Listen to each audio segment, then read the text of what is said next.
ഇനിയിപ്പോൾ മീനൊന്നും കിട്ടിയില്ലെങ്കിലും വിഷമിക്കണ്ട കേട്ടോ. വൻപയർ വെച്ച് വളരെ രുചികരമായിട്ട് മീൻ കറിയേക്കാളും ഇരട്ടി രുചിയിൽ ഉണ്ടാക്കാൻ പറ്റുന്ന ഒരു കറിയാട്ടോ ഇത്. ഇത് ഉണ്ടെങ്കിൽ പിന്നെ ഒരു പറ ചോറ് കഴിക്കാട്ടോ. അത്രയ്ക്കും ടേസ്റ്റി ആയിട്ടുള്ള ഒരു കറിയാ. അപ്പോൾ ഇതെങ്ങനെയാ ഉണ്ടാക്കുന്നത് എളുപ്പത്തിലൊന്ന് കണ്ടു നോക്കിയാലോ. അതിനു മുന്നേ ഈ ചാനൽ ഇതുവരെയും സബ്സ്ക്രൈബ് ചെയ്തിട്ടില്ലെങ്കിൽ പ്ലീസ് ഒന്ന് സബ്സ്ക്രൈബ് ചെയ്ത് സപ്പോർട്ട് കൂടെ ചെയ്തേക്കണേ. കൂടെ കാണുന്ന ആ ബെല്ലൈക്കണിലെ ഓള് തന്നെ മറക്കാതെ ഒന്ന് അമർത്തിയേക്കണേ. അപ്പൊ പിന്നെ ഈ കറി എങ്ങനെയാ ഉണ്ടാക്കുന്നതെന്ന് എളുപ്പത്തിലൊന്ന് കണ്ടു നോക്കാം. അതിനായി ആദ്യമേ ഈ വൻപയറൊക്കെ ഒന്ന് വേവിച്ചെടുക്കണം കേട്ടോ. അതിനായി ഞാനിവിടെ 1 കപ്പ് വൻപയർ ഒരു 2 മണിക്കൂർ വെള്ളത്തിലിട്ടൊന്ന് കുതിർത്തെടുത്തതാട്ടോ. ഇത് ഒന്ന് കുക്കറിലോട്ടൊന്ന് ചേർത്ത് കൊടുക്കാം. ഇനി അധിക സമയമൊന്നും ഇല്ലെങ്കിൽ ഒരു 1/2 മണിക്കൂർ ചൂടുവെള്ളത്തിൽ ഇട്ട് വെച്ചാലും മതിയാവട്ടോ. ഇത് പെട്ടെന്ന് അങ്ങ് കുതിർന്ന് കിട്ടും. ഇത് കുക്കറിലൊന്ന് ഇട്ട് കൊടുത്ത് ഇതിലേക്ക് ഇത് മുങ്ങാൻ പാകത്തിനുള്ള വെള്ളം കൂടെ ഒന്ന് ചേർത്ത് കൊടുക്കാട്ടോ. വെള്ളവും ചേർത്ത് ആവശ്യത്തിനുള്ള ഉപ്പും കൂടെ ചേർത്ത് കുക്കർ അടച്ചു വെച്ച് നമുക്കൊന്ന് വേവിച്ചെടുക്കാട്ടോ. ഒരു 4 വിസിലൊക്കെ കേൾക്കുമ്പോഴേക്കും ഇതൊന്ന് വെന്ത് കിട്ടും കേട്ടോ. അപ്പൊ ഇത് അതുവരെയും ഒന്നിരുന്നങ്ങ് വേവട്ടെ. ആ സമയം നമുക്ക് ഇതിലേക്ക് ഒരു മസാല തയ്യാറാക്കി എടുക്കാനുണ്ട് കേട്ടോ. അപ്പൊ അതിന് വേണ്ടിയിട്ട് ഒരു പാൻ ഒന്ന് എടുത്ത് അടുപ്പത്തേക്ക് വെക്കാട്ടോ.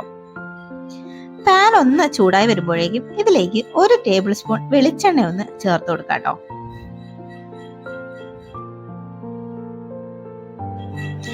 വെളിച്ചെണ്ണ ഒന്ന് ചൂടായി വരുമ്പോഴേക്കും അതിലേക്ക് ഒരു 1/2 ടീസ്പൂൺ ചെറിയ ജീരകട്ടോ ചേർത്ത് കൊടുക്കുന്നത്. കൂടെ ഒരു 1/4 ടീസ്പൂൺ ഒക്കെ കുരുമുളകും ചേർത്ത് കൊടുക്കുന്നുണ്ട്. അതും ചേർത്ത് ചെറുതായിട്ടൊന്ന് വഴറ്റിയെടുക്കാട്ടോ. ഇനി അതിലേക്ക് ഒരു 10-20ഓളം കുഞ്ഞുള്ളിയാട്ടോ ചേർത്ത് കൊടുക്കുന്നത്. അതും ചേർത്ത് ഒന്നങ്ങ് വഴറ്റിയെടുക്കാം. ഇനിയിപ്പോൾ കുഞ്ഞുള്ളി ഇല്ലെങ്കിൽ സവാള ചേർത്താലും മതിയാവട്ടോ. ഏതാണ്ട് 1 സവാളയൊക്കെ എടുത്താൽ മതിയാവും. അതും ചേർത്ത് അത്യാവശ്യം ഒന്ന് വെന്ത് വരുന്നവരെയും ഒന്നങ്ങ് വഴറ്റിയെടുക്കാട്ടോ.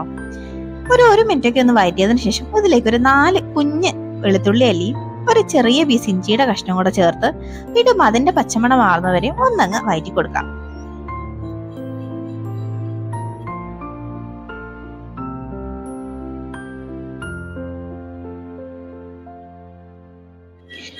ഇപ്പൊ നമ്മുടെ കുഞ്ഞുള്ളിയുടെ ഒക്കെ കളറൊക്കെ ഒന്ന് മാറി വെളുത്തുള്ളിയുടെയും ഇഞ്ചിയുടെ ഒക്കെ പച്ചമണമൊക്കെ ഒന്ന് മാറി വന്നിട്ടുണ്ട്. ഈ സമയം ഇതിലേക്ക് ഒരു തക്കാളി ഇങ്ങനെ അത്യാവശ്യം വലുതായിട്ട് തന്നെ അരിഞ്ഞങ്ങ് ചേർത്ത് കൊടുക്കാട്ടോ. ഈ തക്കാളിയും അത്യാവശ്യം നന്നായിട്ട് ഒന്ന് വെന്ത് വരണം കേട്ടോ. അതുവരെയും ഒന്നങ്ങ് വഴറ്റി കൊടുക്കാം.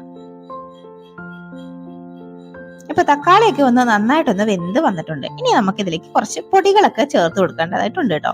അതിന് വേണ്ടിയിട്ട് ഒരു 1/4 ടീസ്പൂൺ മഞ്ഞൾപ്പൊടിയും 1 ടീസ്പൂൺ മല്ലിപ്പൊടിയും 1 ടീസ്പൂൺ മുളക് പൊടിയും കൂടെ ചേർത്ത് അതിന്റെ പച്ചമണമൊക്കെ മാറുന്നവരെയും നന്നായിട്ടങ്ങ് വഴറ്റിയെടുക്കാട്ടോ. ഫ്ലെയിം ഒക്കെ അത്യാവശ്യം നന്നായിട്ട് കുറച്ച് വെച്ചിട്ട് വേണം പൊടികളൊക്കെ ചേർത്ത് കൊടുക്കാൻ.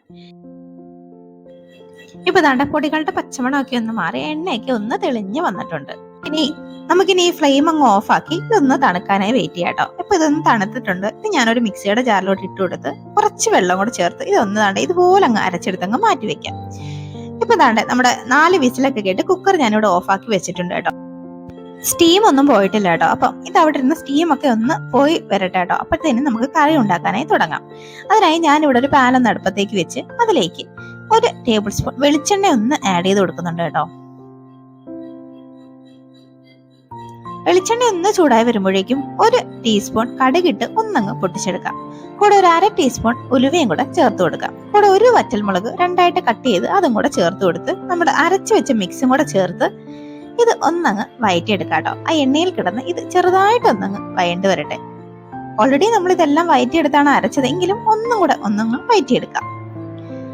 ഇതുവരെയും ഒന്നും മതിയാവട്ടോ. ഇനി ഇതിലേക്ക് ഒരു ചെറിയ നെല്ലിക്ക വലുപ്പത്തിനുള്ള പുളിയെടുത്ത് പിഴിഞ്ഞതിന്റെ നീരാട്ടോ ചേർത്ത് കൊടുക്കുന്നത്. അതും കൂടെ ഒന്ന് ചേർത്ത് കൊടുത്ത് വീണ്ടും ഒന്നും കൂടെ അങ്ങ് മിക്സ് ആക്കി എടുക്കാട്ടോ. ശരിക്കും നല്ല ടേസ്റ്റി ആയിട്ടുള്ള ഒരു കറിയാട്ടോ. ശരിക്കും ഈ കറി ഉണ്ടെങ്കിൽ എനിക്ക് ചോറ് കഴിക്കാൻ വേറെ ഒരു കറികളുടെ ആവശ്യമില്ല കേട്ടോ. അത്രയ്ക്കും ടേസ്റ്റി ആയിട്ടുള്ള ഒരു കറിയായത്. അപ്പം നിങ്ങളെല്ലാവരും ഒന്ന് ട്രൈ ചെയ്ത് നോക്കൂട്ടോ. ഇനി ഇതിലേക്ക് കുറച്ച് വെള്ളം കൂടെ ആഡ് ചെയ്ത് കൊടുക്കാം. നമ്മൾ ആ മിക്സിയുടെ ജാറ് തന്നെ കഴുകി 1 കപ്പ് ഓളം വെള്ളം ചേർത്ത് കൊടുക്കുന്നുണ്ട്. അതും ചേർത്ത് വീണ്ടും ഒന്നും കൂടെ അങ്ങ് മിക്സ് ആക്കി എടുക്കാട്ടോ. ഇനി ഇതൊന്ന് തിളയ്ക്കാനായിട്ട് ഒന്ന് വെയിറ്റ് ചെയ്യാട്ടോ.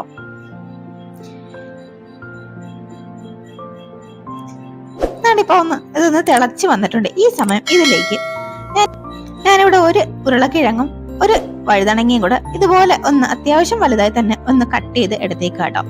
ഇതും കൂടെ അങ്ങ് ചേർത്ത് കൊടുക്കാട്ടോ. പിന്നെ നിങ്ങൾക്ക് വേണമെങ്കിൽ ഇതിൽ ഏതെങ്കിലും ഒന്ന് വേണമെങ്കിൽ സ്കിപ്പ് ചെയ്യാട്ടോ. വേണമെങ്കിൽ ഉരുളക്കിഴങ്ങ് മാത്രം ചേർത്താൽ മതി, അല്ലെങ്കിൽ വഴുതനങ്ങ മാത്രം ചേർത്താലും മതിയാവും. ഇതും ചേർത്ത് ഇതിലേക്ക് ആവശ്യത്തിനുള്ള ഉപ്പും കൂടെ ഒന്ന് ചേർത്ത് കൊടുക്കണം കേട്ടോ. ഉപ്പും കൂടെ ചേർത്ത് വീണ്ടും ചെറുതായിട്ട് ഒന്നങ്ങ് മിക്സ് ആക്കി എടുത്ത് നമുക്ക് ഇതൊന്ന് അടച്ചു വെച്ചൊന്ന് വേവിച്ചെടുക്കേണ്ടതായിട്ടുണ്ട്. ഈ വഴുതനങ്ങയും ഉരുളക്കിഴങ്ങൊക്കെ ഒന്ന് വേവുന്നത് വരെയും ഒന്നങ്ങ് അടച്ചു വെച്ച് വേവിച്ചെടുക്കാം. ഒരു 10 മിനിറ്റ് ഒന്ന് അടച്ചു വെച്ചാൽ മതിയാവും. ഇപ്പൊ ദാണ്ട് ഒരു 10 മിനിറ്റ് ഒന്ന് കഴിഞ്ഞിട്ടുണ്ട് കണ്ടോ. നമ്മൾ ഇട്ടുകൊടുത്ത ഉരുളക്കിഴങ്ങും വഴുതനങ്ങയൊക്കെ നല്ലപോലെ ഒന്ന് വെന്ത് വന്നിട്ടുണ്ട്. ഈ സമയം ഇതിലേക്ക് നമ്മൾ വേവിച്ച് മാറ്റി വെച്ച വൻപയറും കൂടെ ചേർത്ത് കൊടുക്കാം കേട്ടോ. അതുകൊണ്ട് വൻപയറൊക്കെ നല്ല അടിപൊളിയായിട്ട് വെന്ത് വന്നിട്ടുണ്ട്. ഇത് ആ വെള്ളത്തോട് കൂടി തന്നെ അങ്ങ് ചേർത്ത് കൊടുക്കാം. അതും ചേർത്ത് ഇതൊന്നും കൂടെ അങ്ങ് മിക്സ് ആക്കി എടുക്കാം കേട്ടോ. ഈ സമയം നോക്കിയിട്ട് ഉപ്പൊക്കെ ആവശ്യമുണ്ടെങ്കിൽ ചേർത്ത് കൊടുക്കണം കേട്ടോ. ഞാനിവിടെ ചേർക്കുന്നില്ല, ഇനി ആവശ്യത്തിനുള്ള ഉപ്പ് ഉണ്ട് കേട്ടോ. അപ്പൊ വീണ്ടും ഇതൊന്ന് അടച്ചു വെച്ച് ഒന്നും കൂടെ അങ്ങ് വേവിച്ചെടുക്കാം. മസാലയൊക്കെ നമ്മുടെ വൻപയറിലോട്ടൊക്കെ ഒന്ന് പിടിക്കാൻ വേണ്ടി ഒരു 5 മിനിറ്റ് ഒന്ന് അടച്ചു വെച്ച് വേവിക്കാം കേട്ടോ.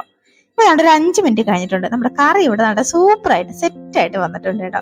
നല്ല സൂപ്പർ ടേസ്റ്റി ആയിട്ടുള്ള ഈ കറി എല്ലാവരും ഒന്ന് ട്രൈ ചെയ്ത് നോക്കിയിട്ട് നിങ്ങളുടെ അഭിപ്രായം കമന്റ് ബോക്സിൽ ഒന്ന് അറിയിക്കണേ. അപ്പോൾ ഇനിയും ഒരുപാട് അടിപൊളി റെസിപ്പികളുമായി വീണ്ടും കാണാം. അതുവരേക്കും ബൈ.